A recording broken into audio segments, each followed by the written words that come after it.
como povo de Deus, como pessoas. E de antemão pedimos a Deus que nos dê competência e graça para transmitir a palavra como ela foi entregue a nós,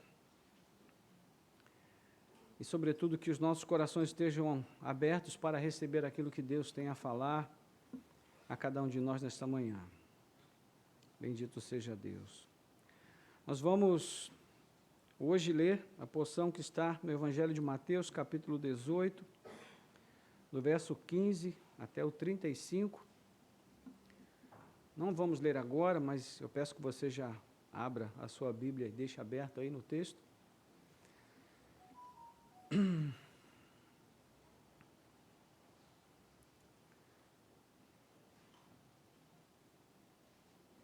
Antes eu gostaria de saber, né, de quanto anda, né, quantas anda a nossa relação com a palavra de Deus, especialmente nesses aspectos que são mais desafiadores para nós. Hoje nós vamos falar sobre a questão de perdoar, sobre esse assunto que é tão sensível, porque às vezes as pessoas, às vezes do nosso relacionamento diário, às vezes pessoas que temos um relacionamento mais esporádico, mas com quem temos relacionamento, na família, no trabalho, às vezes até na própria igreja, às vezes as pessoas nos ferem tanto, né, e com um ferimento tão profundo que deixa marcas tão intensas na nossa alma, que a gente tem mais dificuldade realmente de perdoar, né? E a questão é saber também qual é o limite, até que ponto a gente deve perdoar uma pessoa ou não, né? Será que se ela pecar recorrentemente contra mim, eu devo perdoá-la? Será que nós já nos defrontamos com essa situação, né? Não sei, talvez você possa ter vivido essa situação, essa experiência. Uma das coisas que a gente mais ouve hoje é o relato de pessoas que estão fora da igreja, dizendo que saíram da igreja porque foram feridas, porque foram machucadas.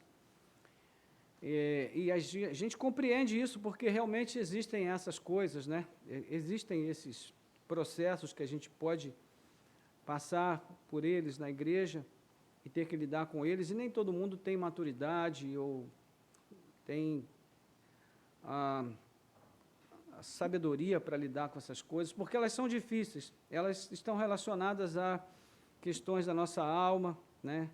E que muitas vezes nós realmente não conseguimos lidar bem com elas. Então, é sobre isso que nós vamos falar um pouquinho nesta manhã, mas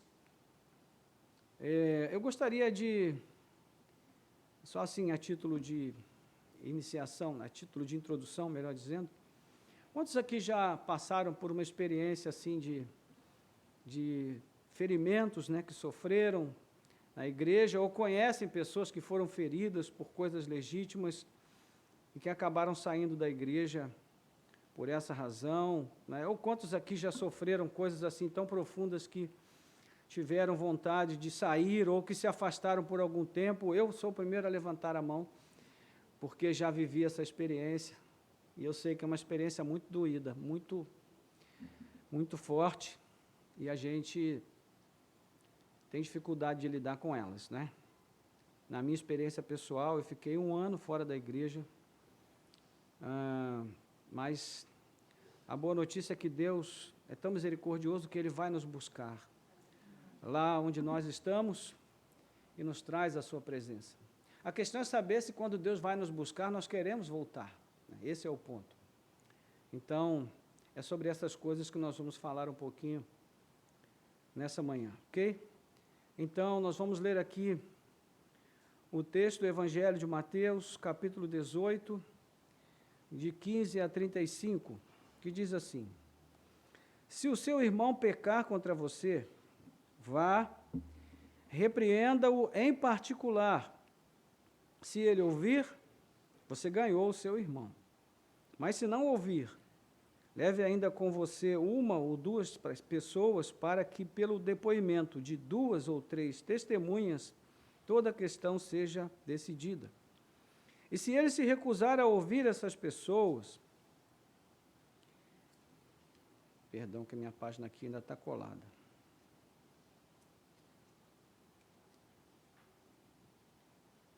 Ô Jesus.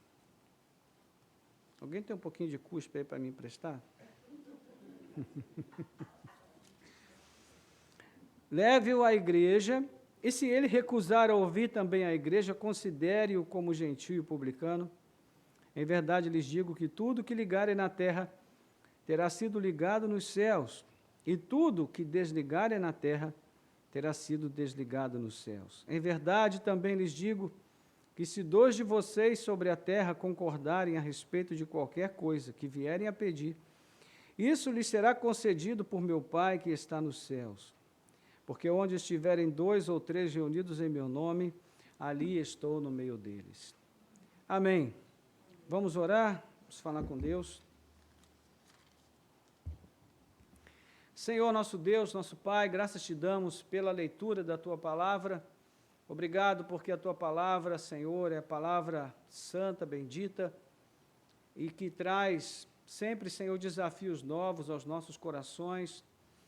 E nesta manhã, Senhor, não será diferente, porque nós estamos lidando mais uma vez com, ó Deus, um texto que, como todos os demais, é desafiador, traz implicações muito práticas à nossa vida cotidiana, as coisas que nós vivemos, Senhor, no dia a dia, e por isso mesmo se torna algo tão sensível para nós. Nós te pedimos que o Senhor nos ajude a caminhar por esse texto da maneira mais correta, mais temente, mais reverente, e também, Senhor, com maior liberdade, para que nós possamos realmente absorver aquilo que a Tua palavra tem a nos dizer, e que ela seja como uma boa semente que cai em boa terra e traga, Senhor, frutos abundantes em nossas vidas.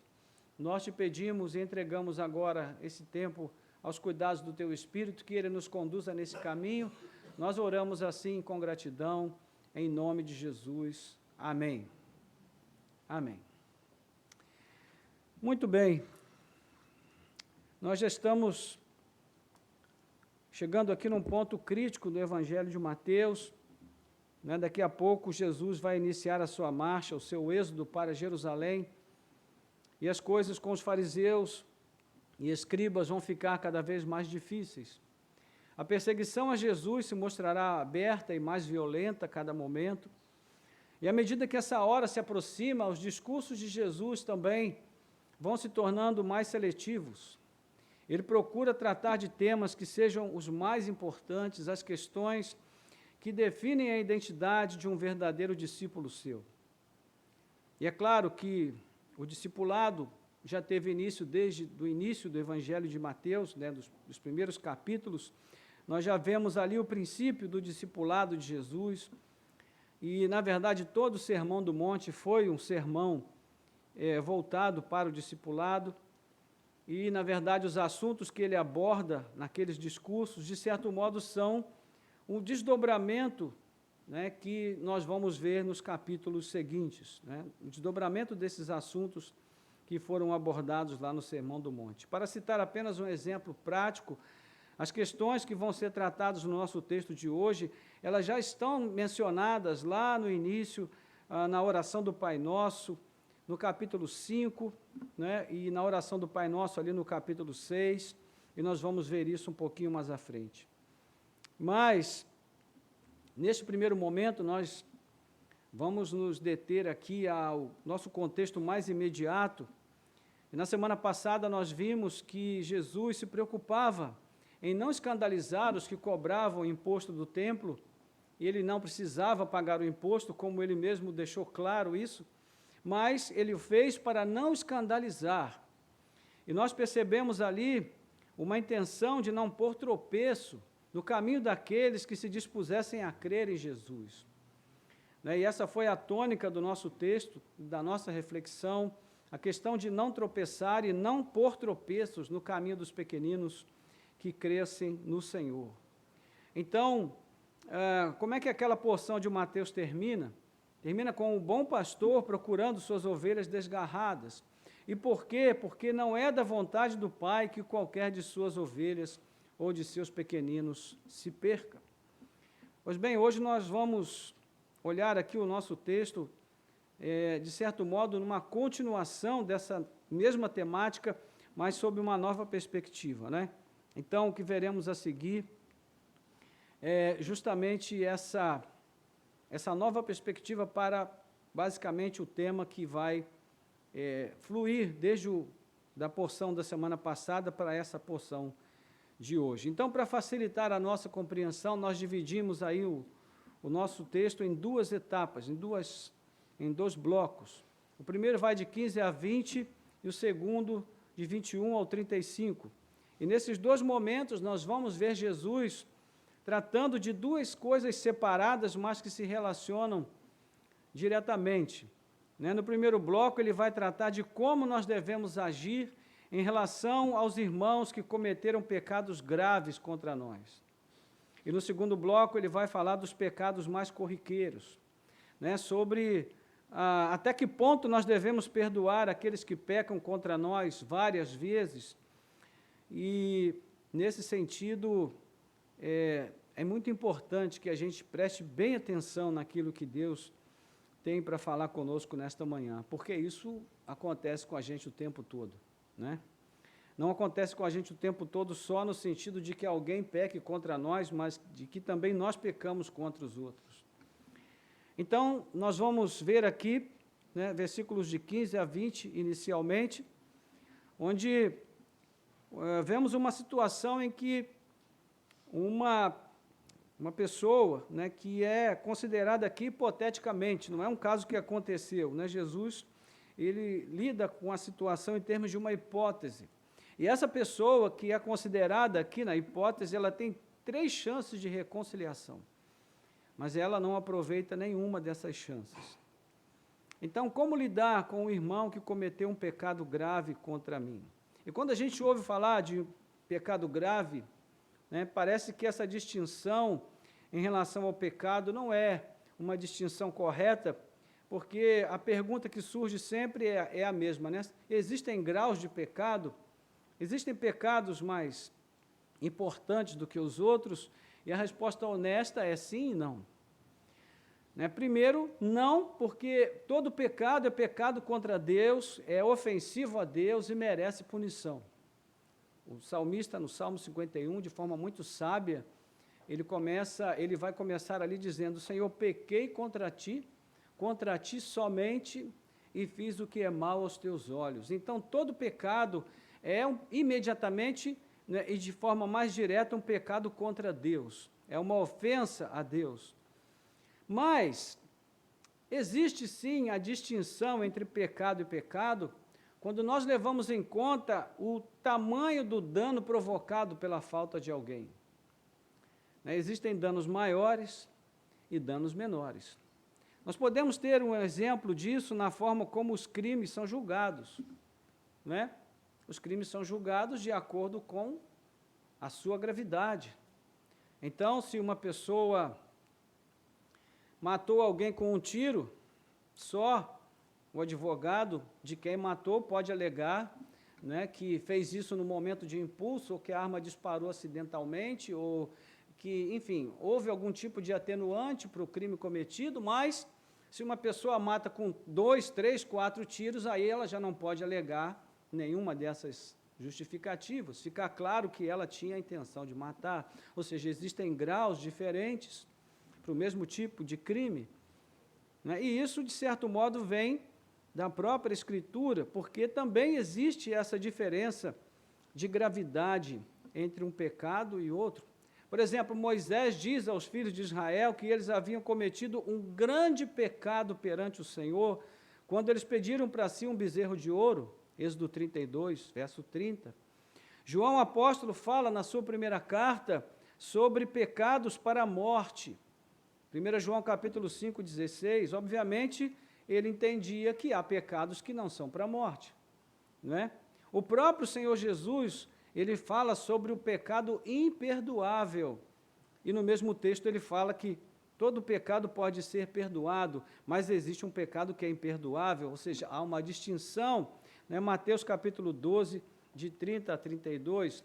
Então, em todos esses casos, que se considera que há um tipo de pecado que pode provocar um dano tão grande, de alcance tão desastroso, de consequências tão irreversíveis, que dificilmente ele encontrará perdão, né? Então, é claro que não deve ser esse o caso do pecado considerado aqui, na hipótese que Jesus cria, né? Embora haja uma certa gravidade nesse pecado, conforme nós já falamos, então nós vamos ver isso ao analisar os versos seguintes, né? Mas agora vamos nos deter aqui no verso 15, porque precisamos considerar aqui algumas coisas importantes. A primeira coisa é que aquele que é ofendido, né, que vai falar com o ofensor, ele precisa ter antes a predisposição de perdoar. Veja aí o verso 15, olha, o Senhor diz, se o seu irmão pecar contra você, vá e repreenda-o em particular. Então, quando você vai, nesse caso aqui, imagine que é você que foi ofendido. Quando você vai ao irmão, você já vai com a disposição prévia de perdoá-lo. Porque se você não tem a predisposição em perdoar, então não adianta você ir. Não é?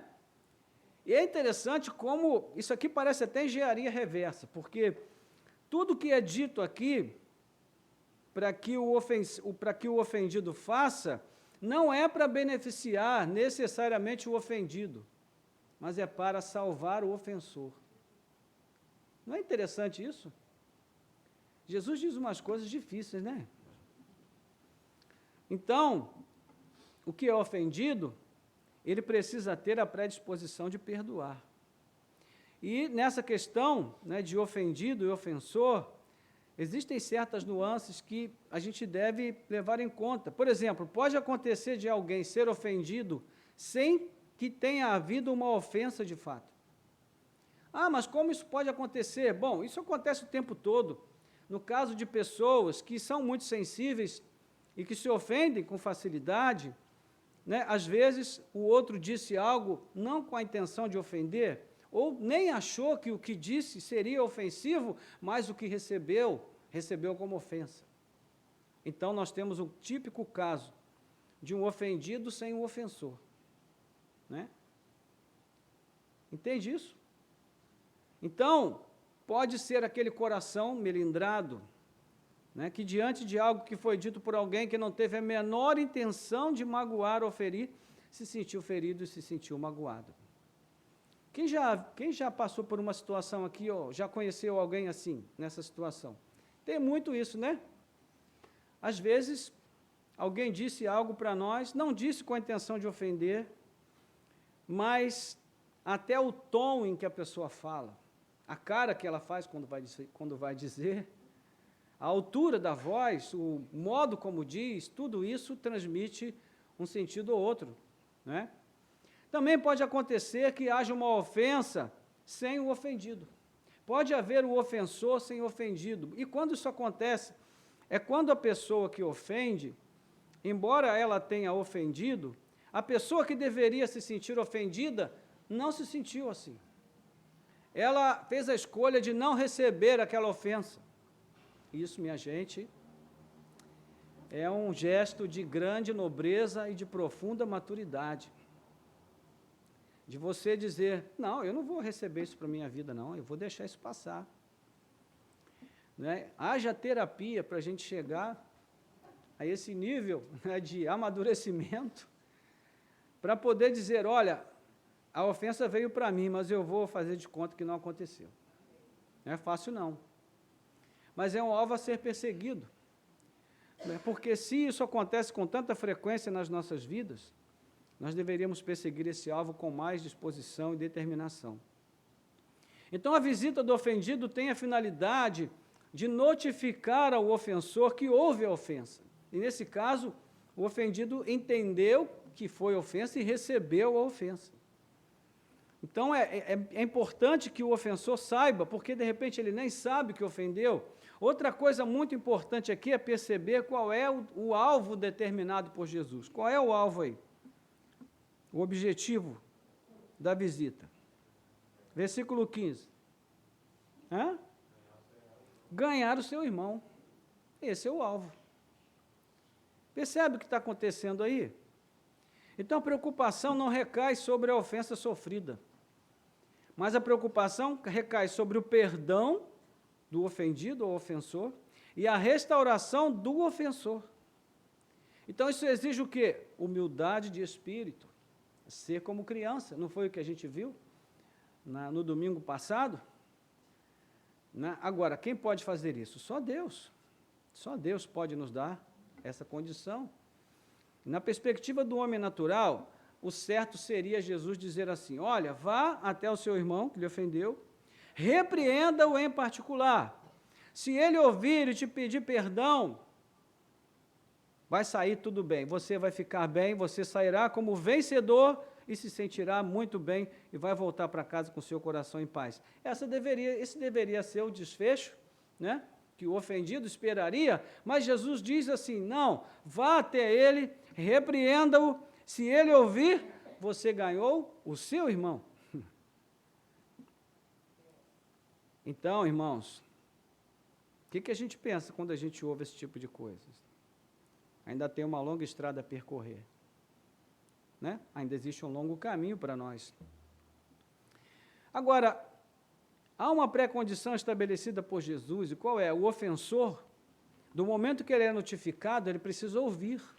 Ouvir não no sentido de escutar, mas de receber a repreensão e de demonstrar uma atitude de arrependimento sincero, um desejo de restituir o ofendido na sua dignidade. Então, o peso não é só sobre o ofendido, o ofensor também precisa demonstrar humildade e o desejo de reconciliação, né? E a partir desse ponto que nós vemos, é um movimento muito fluido aí que gira em torno dos verbos falar e ouvir. Versos 16 e 17. O 16, mas, se não ouvir, leve ainda com você uma ou duas pessoas para que, pelo depoimento de 2 ou 3 testemunhas, toda a questão seja decidida. E se ele recusar a ouvir essas pessoas, exponha o assunto à igreja.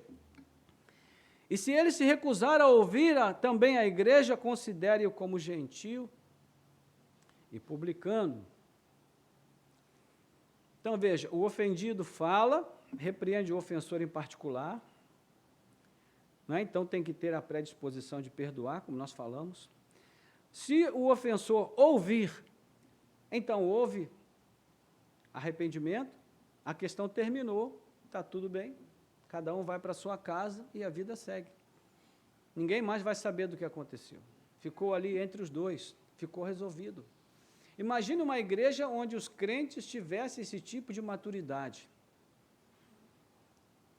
de decidirem as suas questões com honestidade, com clareza, com sinceridade, onde tudo pudesse ser colocado em pratos limpos, onde as coisas mais difíceis e sensíveis pudessem ser trazidas à luz sem que houvesse queixinho quebrado, né, sem que houvesse sensibilidade ferida, sem que houvesse cara amarrada, sem que as pessoas simplesmente apagassem a imagem daquela pessoa que a ofendeu do seu coração, ou seja, se nós agíssemos com sinceridade. Meus irmãos, o nível de comprometimento nesse sentido, né, a expectativa é tão alta, né, que Tiago vai dizer no capítulo 5 que nós deveríamos confessar os nossos pecados uns aos outros para que fôssemos curados. Nós já perguntamos isso aqui na igreja. É fácil encontrar alguém na igreja para quem você possa confessar um pecado? E depois a torcida do Flamengo não fique sabendo?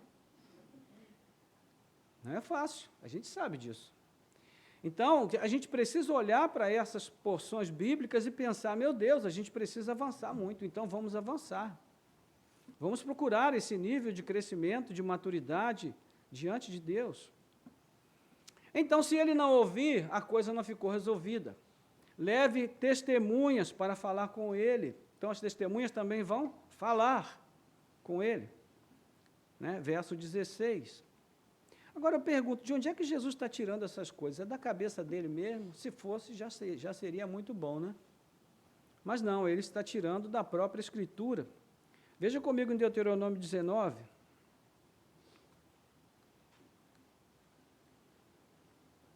Versículo 15. A primeira parte aí.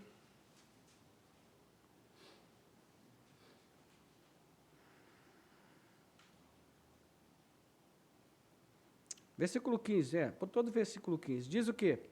Uma só testemunha não poderá se levantar contra alguém por qualquer iniquidade ou por qualquer pecado, que seja qual for que cometer. Pelo depoimento de 2 ou 3 testemunhas, se estabelecerá o quê? O fato. Ok? Deixe marcado aí que depois nós vamos voltar a Deuteronômio 19. Então, veja se não é isso que Jesus diz aqui.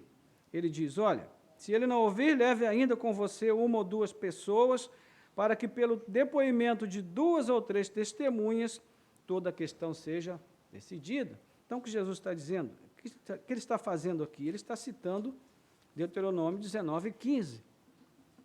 Não é? Então, quem sabe, pela influência de 2 ou mais pessoas, o irmão volte à razão. Porque aí não é só o ofendido, ele está levando outras pessoas que entenderam que a sua questão é justa. Então, conversa-se ali com o ofensor, ele ouve, acolhe a palavra no coração e se conserta. Né? Tudo termina ali, todo mundo vai para casa e a vida segue. Então, a questão ficou entre o irmão ofendido, o irmão ofensor e mais 2 ou 3 pessoas ali que vão guardar sigilo sobre aquilo, ninguém vai ficar sabendo. O problema está resolvido. Outra questão também, que mostra quão longe nós estamos do alvo que o Senhor estabelece para nós. Ou seja, precisaríamos ter na igreja esse tipo de pessoas maduras, né, que pudessem ser pessoas que dão o exemplo, o testemunho de pessoas sóbrias, que podem pensar, refletir sobre uma questão e tentar resolver da melhor maneira no espírito cristão, mas sabemos que isso é igualmente difícil. Então, o irmão, mesmo diante de 2 ou 3 testemunhas, não voltou atrás na sua atitude, não se dispôs à reconciliação, seguiu na sua obstinação, na sua dureza de coração. Então, qual é o próximo passo? Leve-o diante da igreja.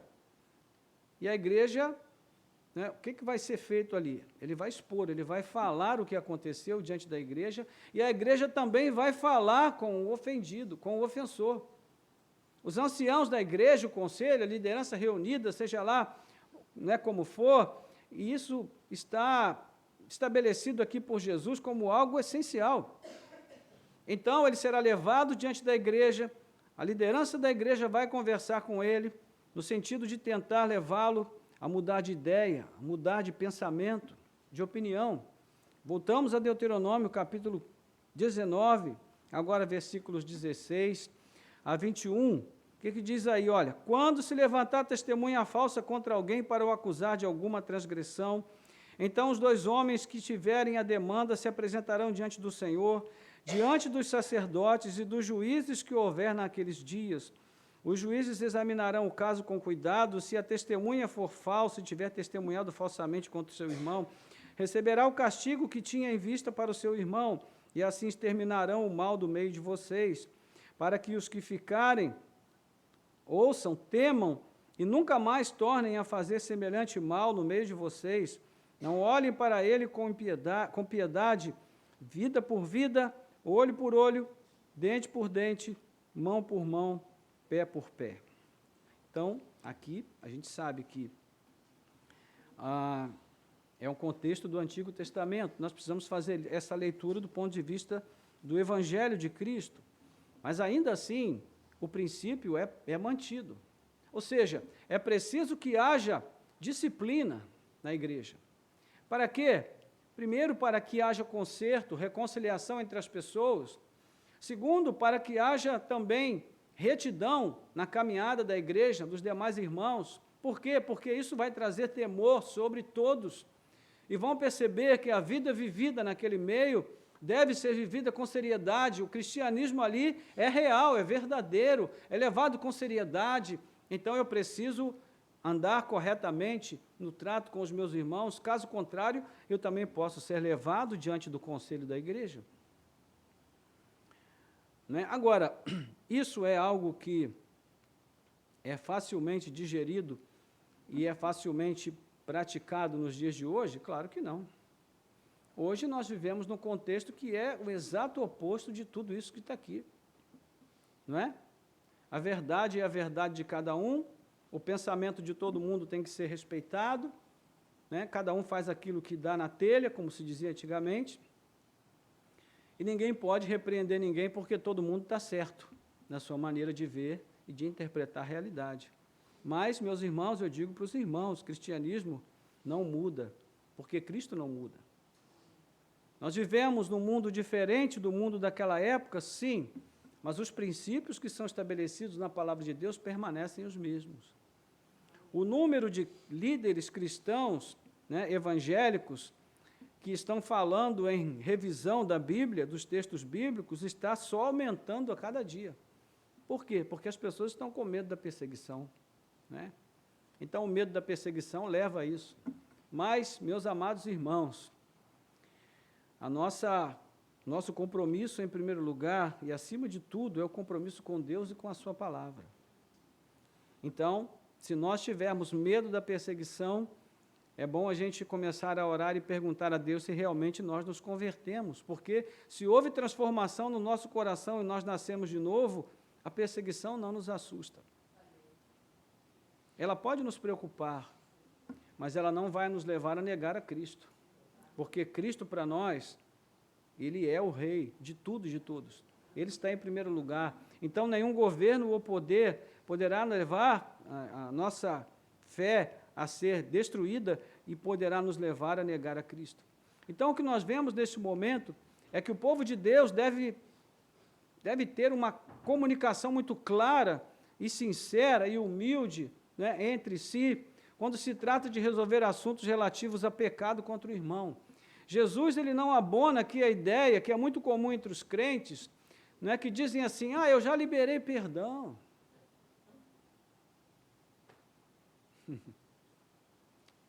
Está tudo bem.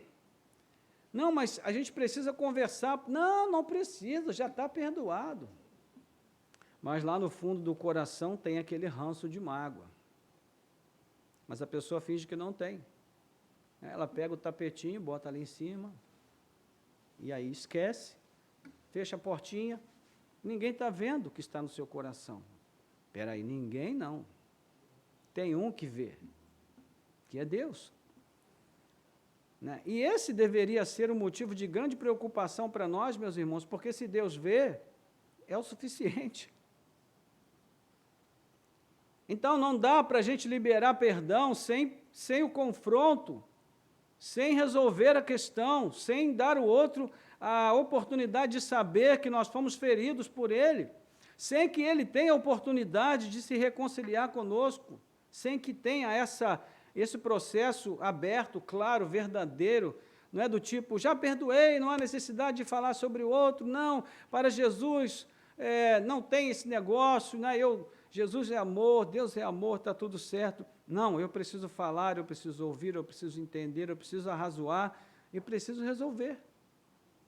Então, a gente tem que fazer essas coisas, a gente tem que tocar nessas feridas, irmãos. Isso precisa ser resolvido. Né? Eu sempre cito aqui o exemplo do mertiolate, né? O mertiolate hoje não arde mais, hoje é Nutella, mertiolate Nutella. Mas na minha época, meu amigo, a gente saía pegando fogo, e era terrível, mas bastava minha mãe ver uma casquinha de machucado na nossa perna, ela já ia lá e... Isso está infeccionado, vou tirar. E quando ela falava que ia tirar, já tinha tirado tudo naquela escova, né, malvada, que ela usava, e depois jogava mertiolate em cima, e aquilo era uma glória. Então, é mais ou menos assim, irmãos, que nós devemos tratar com essas questões. A gente tem que tirar a casca, porque a infecção fica ali embaixo. E a gente não resolve. E sabe o que isso vai provocando? Doença na nossa alma, que adoece o nosso corpo. e muitas vezes a gente não sabe qual é a origem desses males. Né? O que significa ser considerado um gentio e um publicano aqui no texto? É justamente esse sujeito, essa pessoa que não quer resolver nada, que quer viver como se não houvesse a palavra de Deus na vida dele, como se ele não tivesse compromissos de uma vida reta, verdadeira, legítima, sincera diante de Deus. Né? Então, o Senhor diz aqui, olha, se ele for levado à igreja e não se arrepender, e não se consertar, e não ouvir ninguém, então que ele seja considerado um gentio e publicano. E nós sabemos que Jesus está falando de um elemento cultural, né? Para quem ele está falando? Qual é o alvo de Jesus aqui? Ele está falando para quem, irmãos? Para os judeus. E esses judeus são quem, de modo específico? Início do capítulo 18, os discípulos. Ele está falando para os discípulos judeus, não é? Então, o que é que um gentio significa para um judeu? Alguém que é assemelhado aos cães, desprezado pelos judeus, que criaram uma série de regras cerimoniais que proibiam terminantemente que um judeu sequer tivesse amizade com o gentio, não é? Os publicanos, já falamos muito deles aqui, eles eram a escória para os seus compatriotas. Então quer dizer que Jesus está validando essas práticas de discriminação aos gentios e publicanos? Não. Nós sabemos que não, né? Sabemos que não, já vimos por diversas vezes Jesus se sentar com publicanos, né, e outros chamados de pecadores pelos judeus. O que Jesus está fazendo é usar esse dado cultural como ilustração, para demonstrar o quê? Que o grau de reprovação a ser aplicado a alguém que se torne obstinado em seu pecado, quanto mais teimoso, a ponto de resistir a todas as oportunidades de arrependimento e reconciliação, esse grau de reprovação dessa atitude é demonstrada nessa ilustração. Considere-o como gentio e publicano. Teve 3 chances de se arrepender em contextos diferentes, mas manteve seu coração obstinado. Então, em outras palavras, essa pessoa deve ser excluída da comunhão, literalmente excomungada. E quem é que tem autoridade para fazer isso? O indivíduo que foi ofendido? Não, a igreja. A igreja tem. E esta é uma das poucas vezes em que a Bíblia vai tratar diretamente de um tema tão espinhoso, que é a disciplina eclesiástica.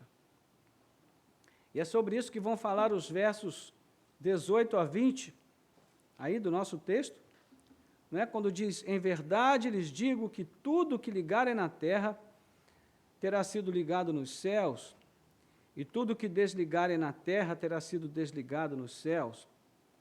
Em verdade também lhes digo, se 2 de vocês sobre a terra concordarem a respeito de qualquer coisa que vierem a pedir, isso lhes será concedido por meu Pai que está nos céus.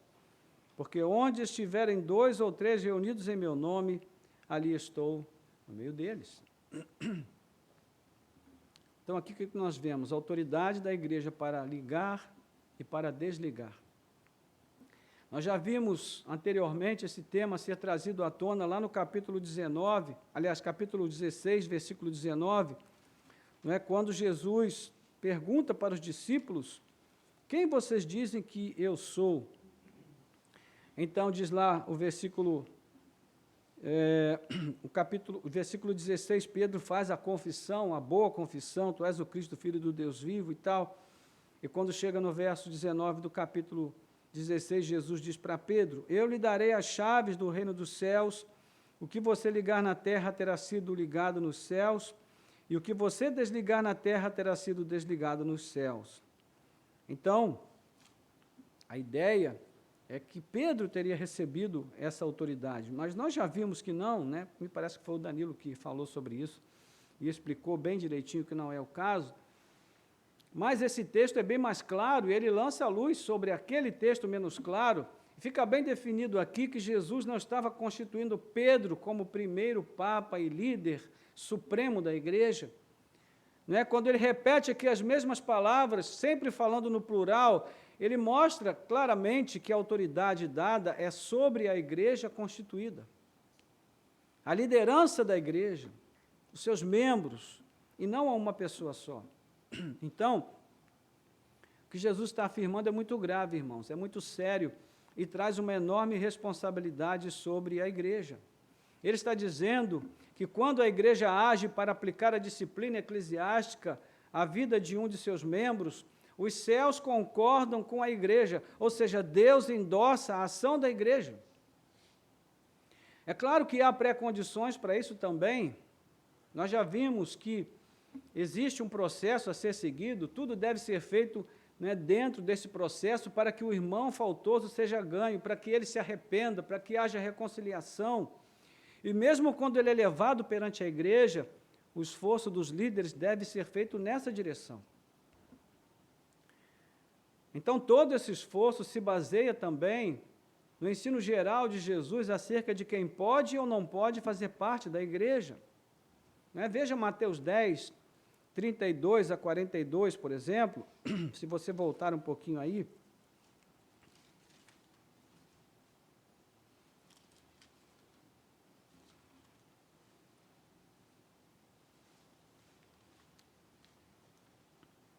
O que é que diz aí o texto?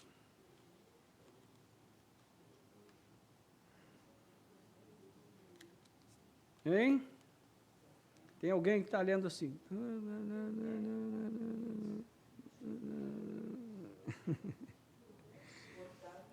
Portanto, todo aquele que me diante dos outros, diante de meu Pai que está nos céus, mas aquele que me negar,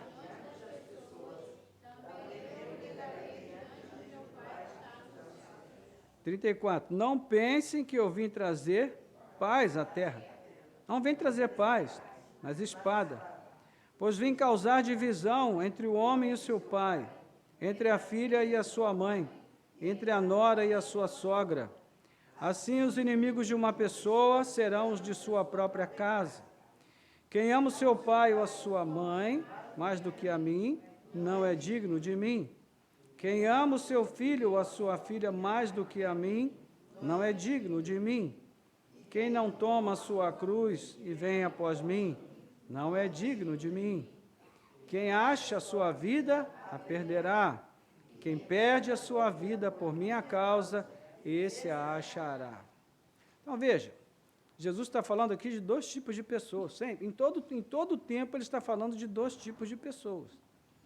Ele está falando de quem o confessa e de quem não confessa. Ele está falando que dentro de uma casa haverá o caso de pessoas que confessam e que não confessam.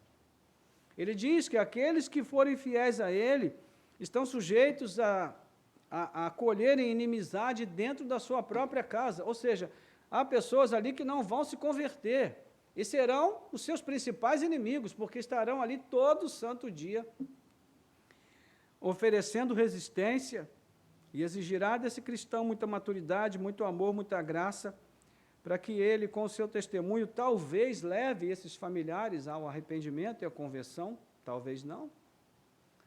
Então, percebe? Existe uma distinção clara. Quem pertence e quem não pertence. Irmãos, falar que Deus não faz acepção de pessoas, falar que Deus não discrimina, é uma bobagem, porque tudo aqui na Bíblia está relacionado, né, a um princípio de seleção, de discriminação. Não no sentido que nós vemos aí hoje, de racismo, essa bobagem toda de achar que esse é melhor do que aquele, porque a cor da pele é diferente, porque o nível social é diferente, isso tudo é uma bobagem. Não é? Todos nós somos pecadores diante de Deus. Nesse sentido, sim, todos nós estamos nivelados. E Paulo diz isso claramente. Todos pecaram. Todos foram destituídos da glória de Deus. Todos precisam se arrepender. Todos precisam de Jesus. Todos precisam da graça de Deus. Nesse sentido, não há discriminação nenhuma. Mas há, sim, aqueles que aceitam a Cristo e aqueles que rejeitam a Cristo. Marcos 3, 31 a 35, os parentes de Jesus chegam ali na casa onde ele está e alguém diz, olha, os seus parentes estão aí querendo falar com você. e ele pergunta: quem são os meus parentes? Quem é da minha família? Eu digo a vocês, todo aquele que faz a vontade de meu Pai, esse é meu irmão, minha mãe, meus parentes. Ou seja, se tem aquele que faz a vontade do Pai, tem o que não faz. E o que não faz não pode fazer parte da família de Jesus. Não é? João capítulo 13, versículo 8, Pedro está lhe dizendo: Senhor, tu nunca me lavarás os pés. E Jesus disse: se eu não te lavar, você não tem parte comigo. Não é? E aí depois, nós vamos ver em vários momentos das Escrituras esse mesmo princípio. Mas há um elemento que precisa sempre nortear essa questão, que são os versos 34 e 35 do capítulo 13. Jesus diz assim: olha, se vocês são verdadeiramente meus discípulos, vocês vão amar uns aos outros. Ou seja, então, o que deve nortear esses nossos relacionamentos e esses nossos desencontros dentro da questão de pecados que cometemos uns contra os outros? É o amor, é a compaixão, é a misericórdia, mas isso não nos isenta de termos o confronto para resolver as questões. Então, a disciplina só deve ser aplicada como último recurso, e não como primeiro. Ok? É um último caso, é um caso extremo. Então, além das pré-condições já conhecidas, Jesus também determina mais uma condição no verso 19, quando ele diz: em verdade também lhes digo que se dois de vocês sobre a terra, o quê? Concordarem a respeito de qualquer coisa que vierem a pedir, isso lhes será concedido por meu Pai, que está nos céus. Gente, uma das coisas mais difíceis que existe no mundo é os crentes concordarem em alguma coisa. Por que as igrejas são tão divididas? Por que os ministérios são tão afastados? Por que a gente vive dentro de nichos, né, denominacionais, e não temos um contato mais estreito uns com os outros? Por que nós não temos uma representatividade em nível nacional? Porque nós não nos entendemos. E Jesus, no capítulo 17 de João, na sua oração sacerdotal, ele mostra que isso é um escândalo para nós. Porque ele diz assim: olha, quando eles andarem em unidade, quando eles aprenderem a amar uns aos outros, quando eles forem um, assim como eu e tu, ó Pai, somos um, então, verdadeiramente o mundo saberá que eles são meus discípulos, que eles estão em mim, que eu estou neles, todos estamos no Pai. Então, percebe como isso é um escândalo tremendo para a igreja, essa falta de unidade entre nós? E falando da igreja local, isso não é muito diferente, irmãos. Então, a concórdia deveria ser o guia nesse processo de julgamento de toda a questão. A disciplina só deve ser aplicada se todos os presentes, ou pelo menos a maioria, entender que é o recurso cabível naquela situação. É exatamente por isso que a oração é necessária. E Jesus vai dizer aqui: ó, tudo que pedirem, isso lhes será concedido por meu Pai que está nos céus. Tudo aqui pode ser o quê? No caso da pessoa se consertar, pode ser pedido para que Deus reconcilie aquela pessoa com a igreja. Pode ser um pedido para que o Senhor quebrante o coração do ofendido, para que ele também aceite aquela reconciliação e tudo fique bem. Mas também pode ser um pedido por sabedoria, para que a decisão certa seja tomada. Pode ser um pedido por misericórdia, para que aquele irmão que está sendo afastado, desligado da comunhão da igreja, seja guiado por Deus, para que ele, nessa situação extrema, ele se volte e se arrependa e seja restaurado por Deus. Então, tudo isso está no contexto do assunto que nós estamos tratando aqui. Né? Então, essa é a questão. E Jesus vai selar essa questão com mais um reforço a respeito da autoridade dada à igreja para resolver tudo isso, que é o verso 20. Porque onde estiverem 2 ou 3 reunidos em meu nome, ali eu estou no meio deles. Como é que a gente costuma usar esse versículo, irmãos, normalmente?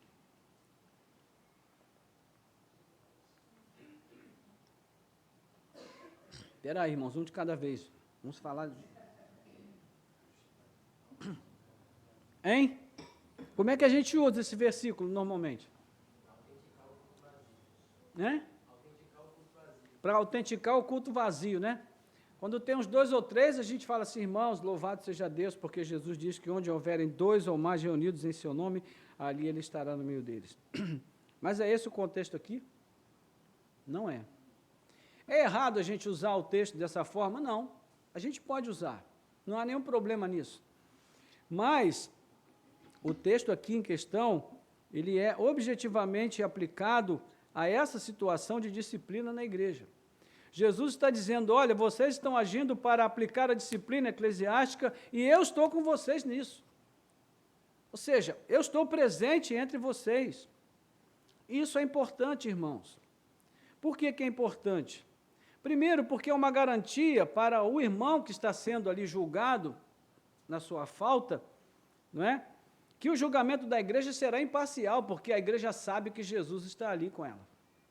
Então, eles não vão agir com o irmão de forma parcial, por inveja, por vingança, por sentimentos mesquinhos e pequenos, não é?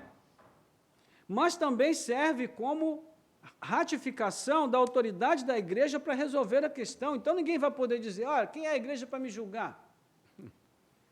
Jesus está dizendo, eu estou ali no meio deles, eu estou ali com eles. Entende? Então, aqui deve-se ouvir ainda, né, o eco das palavras do verso 14, quando Jesus diz, não é da vontade do Pai que qualquer um de seus pequeninos se perca. Então, quando a disciplina da igreja chega a ser aplicada, irmãos, dificilmente a ganham. Sabe por quê? Eu vou dizer para vocês o que é que acontece. Primeiro, a igreja se entristece quando chega ao ponto de um irmão ter que ser disciplinado, desligado da comunhão. A igreja se entristece, porque ninguém quer ver ninguém se perder. Não é? Agora, o que que acontece com esse irmão? Na maioria das vezes, ele sai da igreja de onde ele foi desligado e vai para outra igreja. E nessa outra igreja, o que que vai acontecer? O líder vai ligar para a sua igreja anterior e vai pedir informações sobre ele. O que que vocês acham? Sim ou não? Não. O que vai acontecer é que ele vai ser recebido lá por uma outra liderança que não está nem aí se ele pecou, se não pecou, se está errado, se não está. Ele vai ser incluído ali ao grupo da igreja, vai frequentar aquele lugar e vai seguir a vida dele como se nada tivesse acontecido. Né? E eu pergunto para os irmãos, quem ganhou nessa situação? Ninguém ganhou. Todos perderam. O irmão não vai mudar de vida, vai continuar agindo da mesma forma, até que não haja mais igrejas para ele frequentar, mas isso não vai acontecer, porque no Brasil o que não falta é igreja, né? Mas vai chegar o momento em que ele vai ter que se ver com Deus. E aí? O que vai ser? Como é que vai ser a questão para ele? A única coisa realmente útil nesse contexto, numa situação como essa, é que a igreja foi preservada na sua saúde espiritual. Né? E o irmão recebeu ainda mais uma chance de se arrepender e voltar quando ele é disciplinado dessa forma, mas ele precisa aproveitar. Né? Então, talvez com o choque da excomunhão, ele repense, volte quebrantado, disposto à reconciliação. É possível, mas na maioria das vezes não é isso que acontece. Ok? Então, vamos seguir para a gente fechar aí dos versos 21 ao 35. Quantas vezes se deve perdoar um irmão? Então Pedro, aproximando-se de Jesus, perguntou, Senhor, até quantas vezes meu irmão pecará contra mim, que eu lhe perdoe? Até 7 vezes? Jesus respondeu, não digo a você que perdoe até 7 vezes, mas até 70 vezes 7. Por isso o reino dos céus é semelhante a um rei que resolveu ajustar contas com seus servos, e passando a fazê-lo, trouxe-lhe um que lhe devia 10.000 talentos. Não tendo ele, porém, com que pagar, o senhor desse servo ordenou que fossem vendidos ele, a mulher, os filhos e tudo o que possuía, e que assim a dívida fosse paga. Então o servo, caindo aos pés dele, implorava, tenha paciência comigo e pagarei tudo ao senhor. E o senhor daquele servo, compadecendo-se, mandou-o embora e perdoou-lhe a dívida. Saindo, porém, aquele servo, encontrou um dos conservos que lhe devia 100 denários. Agarrando-o, começou a sufocá-lo, dizendo: pague o que você me deve. Então o seu conservo, caindo aos pés dele, pedia: tenha paciência comigo e pagarei tudo a você. Ele, porém, não quis, pelo contrário, foi e o lançou na prisão até que saldasse a dívida. Vendo seus companheiros o que havia acontecido, ficaram muito tristes e foram relatar ao seu senhor tudo o que havia acontecido. Então o senhor, chamando aquele servo, lhe disse: servo malvado, eu lhe perdoei aquela dívida toda porque você me implorou. Será que você também não devia ter compaixão do seu conservo, assim como eu tive compaixão de você? E indignando-se, o senhor entregou aquele servo aos carrascos até que lhe pagasse toda a dívida. Assim também o meu Pai que está no céu fará com vocês, se no íntimo não perdoarem cada um a seu irmão. Então Pedro, ouvindo as palavras de Jesus, ficou incomodado. E ele pensou: poxa, eu vou lá procurar o irmão que pecou contra mim, tudo bem, aceito isso. Levo testemunhos comigo e tal. Mas se ele se arrepender ali, entre a nossa conversa, ele se arrepender e depois ele voltar a pecar contra mim, será que eu tenho que perdoá-lo novamente? Pedro teve essa preocupação. É uma preocupação legítima, né? Mas em que se baseia a pergunta de Pedro? Provavelmente no ensino dos rabinos. Né? Afinal, toda a base de entendimento do povo judeu das escrituras antigas vinha do ensino dos rabinos. Pois bem, o que é que esses rabinos ensinam? Que o perdão deveria ser concedido a uma pessoa que repete a ofensa apenas 3 vezes. Na 4ª vez, acabou o perdão, acabou o amor. E os comentaristas, alguns deles afirmam que essa ideia, essa regra, ela se baseava na má interpretação do livro do profeta Amós. Porque ali, de Amós, capítulo 1 até o 4, o Senhor diz diversas vezes sobre várias nações, ele diz algo assim: por 3 pecados da nação tal, e pela 4ª não suspenderei o castigo.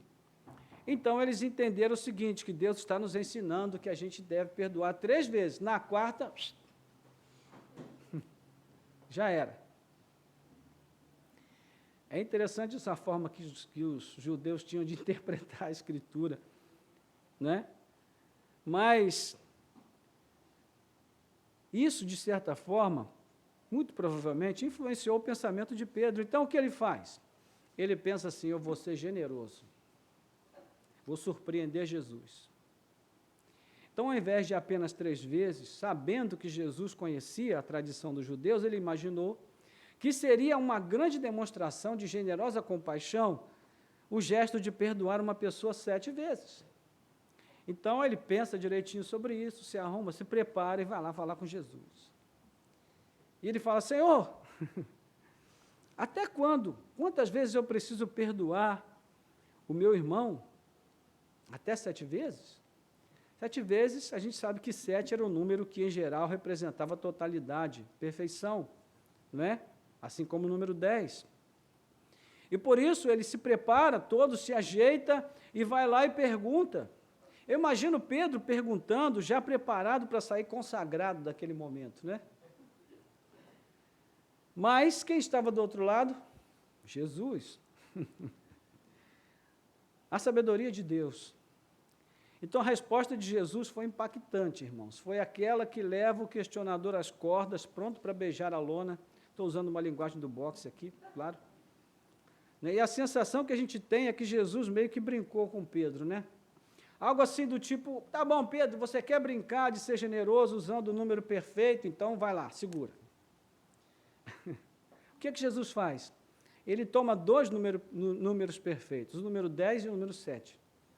Ele multiplica esses 2 números um pelo outro, e ele pega o resultado disso e multiplica por 7 de novo. Então ele fala: Pedro, você quer generosidade? Então toma. Senhor, 490 vezes, que já seria um absurdo, não é? Mas, irmãos, brincadeiras à parte, o fato é que Jesus quebrou todas as regrinhas de Pedro, as regrinhas dos judeus, de todos, e ele estabeleceu um novo paradigma para a questão do perdão. Então, quantas vezes você deve perdoar o irmão que pecar contra você? Sempre. Sempre que ele se arrepender. Então, essa é a questão interessante que a gente observa aqui.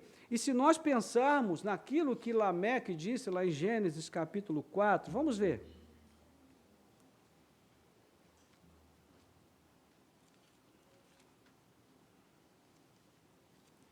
A Bíblia realmente é um livro sensacional, irmãos. Ela foi escrita em épocas tão diferentes, por autores tão diferentes, em contextos tão diferentes, mas a harmonia do texto bíblico é extraordinária. Veja aí no versículo 23 o que Lameque disse para as suas esposas. Ada e Zilá, ouça o que eu digo. Vocês, mulheres de Lameque, escutem o que eu passo a dizer. Matei um homem porque me feriu e um jovem porque me machucou. Se Caim é vingado 7 vezes, Lameque será vingado quantas vezes? Quantas vezes? 70 vezes 7. Olha só onde é que Jesus foi pegar esse conceito que ele traz para aplicar a Pedro. Pedro, ao invés dos homens desejarem se vingar constantemente uns dos outros, 70 vezes 7, eles deveriam estar dispostos a perdoarem sempre uns aos outros. 70 vezes 7. Percebe? Jesus sabia de algumas coisas, né, irmãos? É extraordinário o que ele faz com a palavra de Deus. Como a palavra de Deus se transforma viva, prática, eficaz nos lábios de Jesus. Não é? Então, como se não houvesse ficado tão clara a lição para Pedro e para todos os presentes, Jesus ainda vai propor uma ilustração. E ele conta uma parábola. E a quem se refere a parábola? A um credor incompassivo, alguém que não tem nenhuma compaixão daquele que lhe deve. E nós vamos ver aí nos versos 23 a 35, que nós acabamos de ler. E o texto lida com 3 personagens centrais. Quais são? Vamos ver quem prestou atenção. Qual o primeiro? O rei.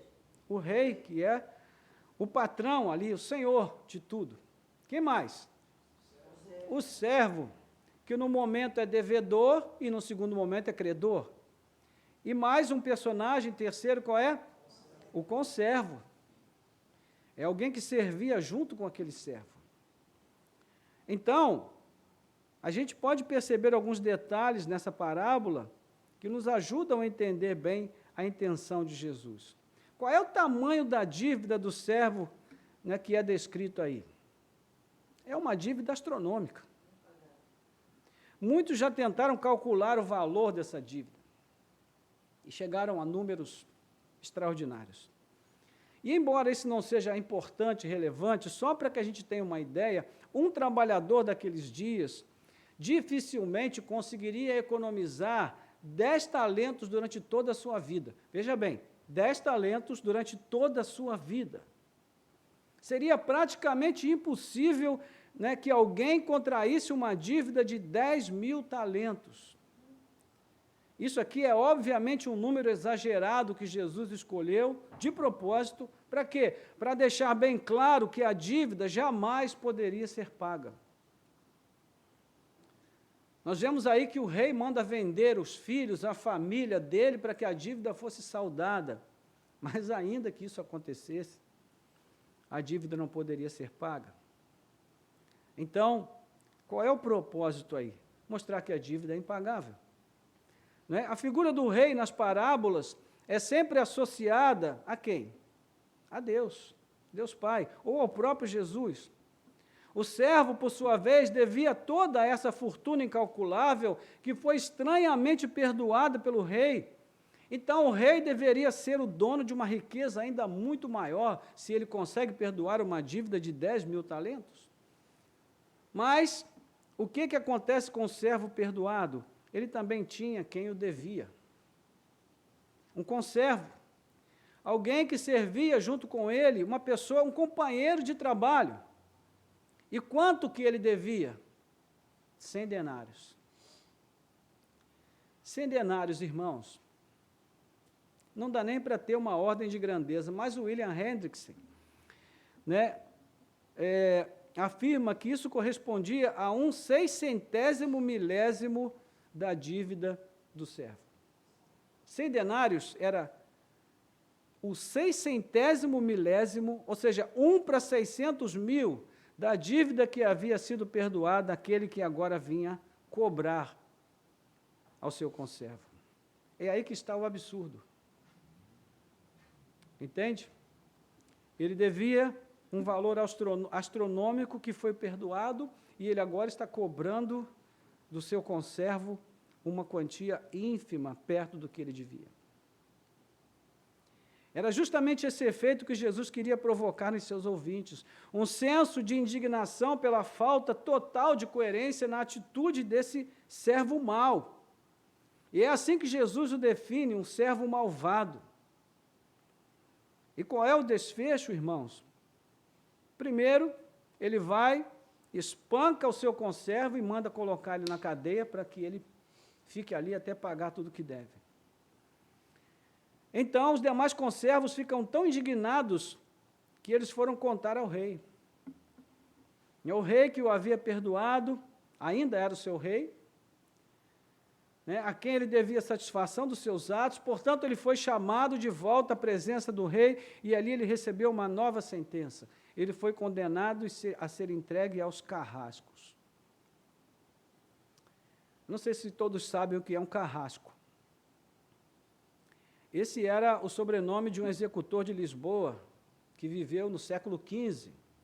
E daí por diante, o nome do executor, não é, de castigos ou de sentenças de execução de morte, passou a ser chamado carrasco. Ele era responsável por executar torturas e tirar a vida de pessoas em nome do rei ou de algum magistrado. Então, esse era o caso aqui, o servo incompassível foi levado à câmara de tortura para que ele pudesse sofrer até pagar a sua dívida, ou seja, ele ia sofrer até a morte, porque ele não tinha como pagar a sua dívida. Então, o servo compassivo teve esse destino. Será que isso nos lembra alguma coisa que nós já vimos aqui mesmo em Mateus, irmãos? Mateus capítulo 5, versículos 21 a 26, onde Jesus vai falar da questão da ira. E ele diz que se nós não formos compassivos e não abrirmos mão da ira e usarmos de compaixão com aquelas pessoas que falham contra nós, então, nós seremos castigados, enviados à prisão, e ficaremos ali até pagarmos o último centavo que devemos. Ou seja, nunca vamos sair. Não é? Esse é o ponto aqui. Ou seja, no final, toda a parábola vai ilustrar a forma como Deus vai tratar os ingratos e incompassivos. Aqueles que foram perdoados dos seus muitos pecados por causa de Jesus. E a nossa dívida, irmãos, era impagável para com Deus. E o Tadeu, sem saber de nada, leu aqui no início o texto de Romanos, capítulo 5. Justamente que diz que nós fomos perdoados por Deus e recebidos por Ele quando nós éramos seus inimigos. Nossa dívida era impagável, mas o Senhor cancelou o escrito de dívida que pesava contra nós. Colossenses 2,14. Então, a conclusão deveria ser óbvia. Se Deus nos perdoou essa dívida tão imensa, como nós não podemos perdoar, não somos capazes de perdoar aquele que nos ofendeu de uma forma tão menor, tão mínima, se comparado à maneira como nós ofendemos a Deus? É como Jesus conclui o verso 35, assim também o meu Pai que está no céu fará com vocês, se no íntimo não perdoarem cada um ao seu irmão. Conclusão, a vontade de Deus é que a nossa predisposição à ofensa que sofremos não seja de condenar ou de cobrar, mas de perdoar. Essa é a vontade de Deus. A vontade de Deus é que nós sejamos imitadores de Cristo também na sua compaixão, pois ele mesmo ali pendurado na cruz, orou pelos que estavam zombando dele, dizendo: Pai, perdoa-os, porque não sabem o que fazem. A conclusão é que Deus tem mais prazer no perdão e salvação do que na condenação do pecador. Meus irmãos, Jesus tomou sobre si a nossa dívida e o pecado quando ele subiu à cruz do Calvário. Ele assumiu essa dívida. Ele fez como o rei, porque ele é o rei verdadeiro. Naquele momento, o seu trono foi uma cruz, mas dali a poucos dias ele voltaria para o seu trono de glória, à mão direita do Pai Celestial. E ali agora, nesse momento, ele está intercedendo por nós, para que nós perseveremos até o fim e sejamos recolhidos por ele na sua presença bendita e gloriosa. Na sua morte, ele anulou essa dívida e nos ganhou para Deus, né?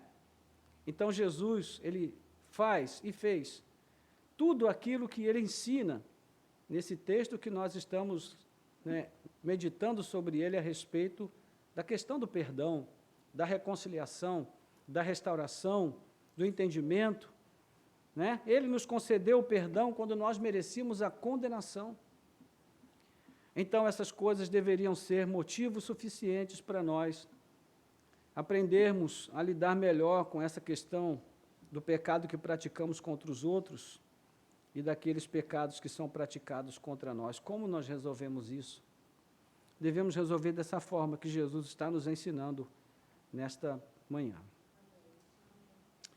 A título de aplicação, eu quero, falando para os crentes, irmãos, nós precisamos cultivar dentro de nós essa predisposição mais compassiva, mais perdoadora, mais amorosa, à semelhança de Cristo. A igreja se tornou muito truculenta. O evangélico é uma criatura truculenta, arrogante, dono da verdade, se acha melhor do que todo mundo. E muitas vezes não faz questão de esconder isso dos outros. Nós deveríamos ser as criaturas mais amáveis do planeta Terra. Os mais amorosos, os mais afetivos, os mais compassivos, porque foi isso que nós recebemos de Cristo, irmãos. E o mais triste para nós é ter que admitir que muito do mau testemunho que nós ouvimos de pessoas que trabalham aqui e ali, repartição, colegas de trabalho, pessoas de quem ouvimos falar, que conhecemos, o crente está sempre no meio. Isso é muito triste. A ponto de haver pessoas que não querem mais empregar ninguém que tenha nenhuma ligação com a igreja, porque a nossa fama já se espalhou por aí. Então, nós precisamos imitar a Cristo, irmãos. Nós não podemos viver imitando Adão. Adão não é o nosso modelo. Ele não é o nosso padrão. Adão confrontou a Deus. Adão tangenciou a vontade de Deus, relativizou a ordem de Deus para fazer a sua vontade. E Jesus nos mostra aqui que essa atitude perdoadora, compassiva, amorosa, semelhante ao próprio Cristo, será uma prova legítima da nossa conversão, tanto para nós quanto para os outros. O segundo ponto, que nós devemos estar atentos ao que as Escrituras dizem sobre isso, porque, irmãos, devemos prestar atenção em como esse assunto é sério para Deus. Veja que isso pode condenar uma pessoa. Não é? Nos esforçarmos para dirigir a nossa vida a uma devoção mais profunda, mais íntima com o Senhor, mais engajada, porque só a presença de Cristo morando em nós, irmãos, é capaz de nos dar esse coração compassivo, perdoador, esse coração amoroso, esse coração gentil, amável. Terceiro ponto, nós precisamos ter consciência de que existe um perigo enorme oculto sob essa aparente trivialidade do assunto em questão. Esse assunto não é trivial, irmãos. Ele é um assunto de vida ou morte. Não é uma coisa sem importância. Veja que na oração do Pai Nosso, Jesus vai esboçar essa questão para os seus discípulos. já naquele momento, o que é que ele diz ali acerca dos nossos relacionamentos? Como modelo de oração, ele diz: Pai, perdoa-nos as nossas dívidas, assim como nós perdoamos os nossos devedores. Ou seja, para eu pedir o perdão de Deus, eu preciso ter pelo menos a disposição de perdoar a quem me deve. Do contrário, não posso nem orar o Pai Nosso. E lá no finalzinho, ele ainda vai dizer: porque se o vosso Pai, se vocês não perdoarem aqueles que os ofendem, muito menos o Pai perdoará as ofensas de vocês. Então veja, é um ensino que está na base da vida cristã. Jesus alerta para esse fato. O Pai vai agir do mesmo modo inclemente, sem misericórdia, para com aqueles que agirem de forma inclemente em relação ao seu próximo. Inclemência é a falta de misericórdia, é agir de forma incompassiva, sem compaixão daqueles que nos ofendem. E por fim, irmãos, antes de concluir aqui essa parte da aplicação aos crentes, convém deixar uma palavra de alerta, porque talvez alguém que nos ouça nessa manhã pode estar na condição de ofensor. Quem sabe você já foi procurado pelo irmão ofendido, que lhe ofereceu a oportunidade de reconciliação, mas você recusou, não quis. Não entendeu que ofendeu e por isso não viu a necessidade de conserto, de reconciliação. Quem sabe você se fechou também diante das testemunhas que foram levadas, um coração quanto mais teimoso, obstinado. Talvez você até já foi diante da igreja, mas você não ouviu o conselho dos anciãos, da liderança, fechou seu coração, não quis saber. E nesse caso eu digo para você: abra os seus olhos, porque você pode chegar ao ponto de ser desligado, não somente da comunhão da igreja, mas da própria comunhão com Deus.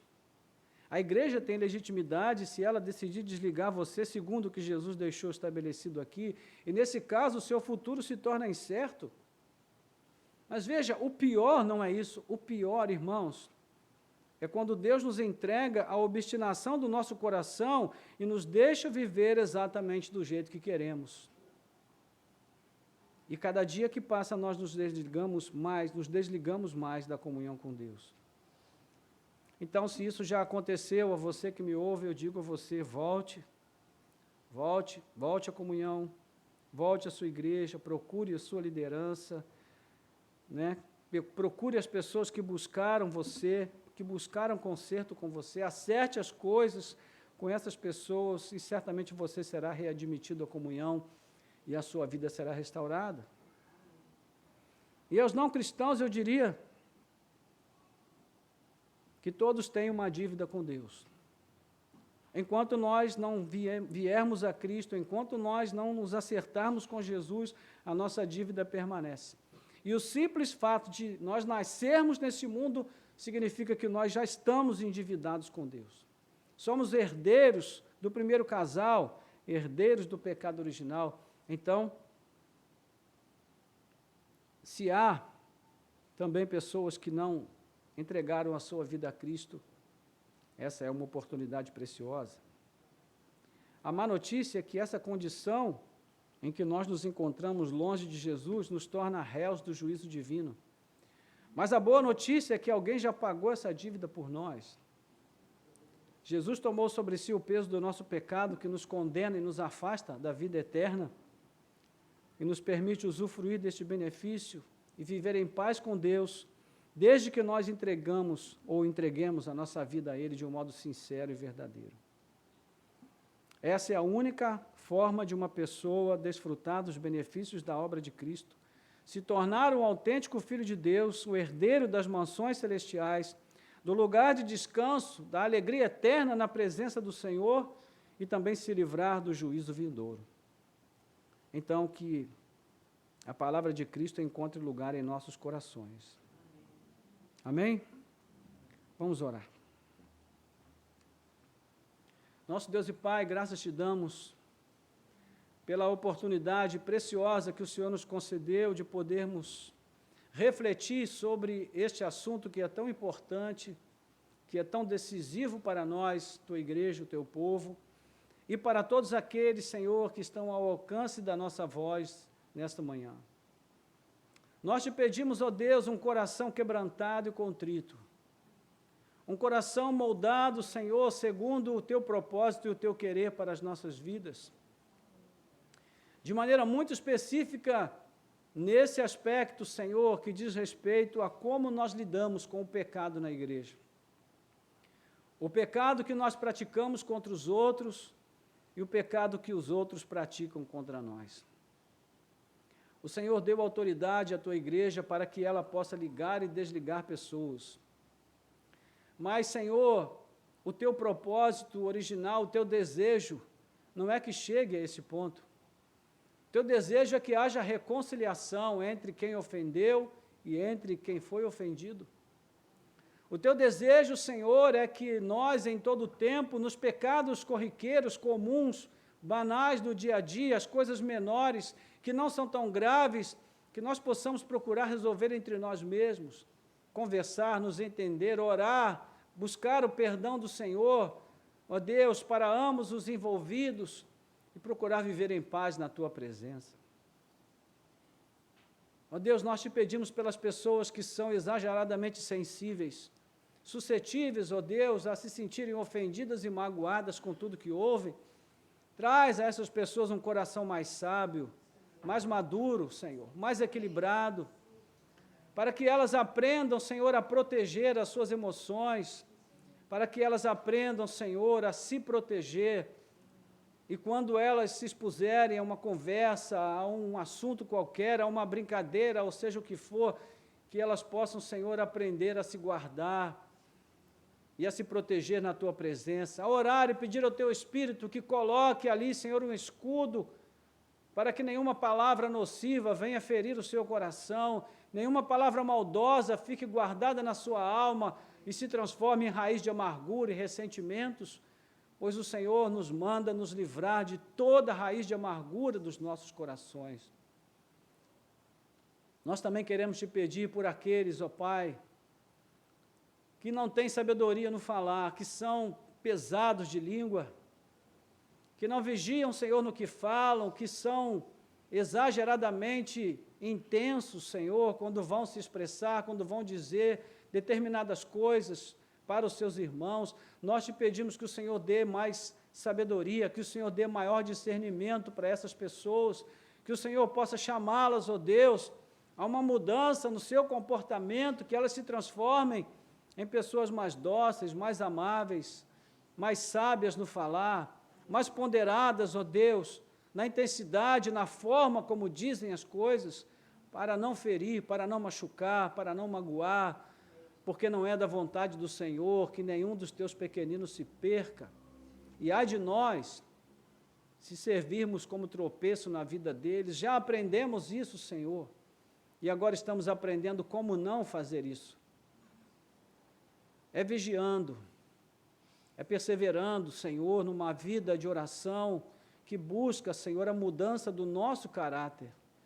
Ao invés de nós pedirmos tanto ao Senhor que mude ao outro, que nós possamos pedir mais ao Senhor que mude a nós mesmos, que mude o nosso coração, o nosso temperamento, que se for necessário, porque o Senhor é poderoso para fazer isso. Se o Senhor nos deu uma nova vida, o Senhor pode nos dar um novo temperamento, o Senhor pode nos dar uma nova personalidade, o Senhor pode nos dar novos hábitos, uma nova forma de lidar com as pessoas, de tal maneira que a Tua palavra, Senhor, se cumpra nas nossas vidas. Porque, Senhor, no final de tudo, Pai, isso é o que realmente vai importar. Se a Tua palavra se cumpriu em nós, se nós nascemos de novo, e se nós nos esforçamos ao máximo para fazer aquilo que o Senhor nos manda fazer, em tudo, em todas as áreas, e também nessa área, Senhor, nós te pedimos e te agradecemos, em nome de Jesus. Amém. Louvado seja Deus.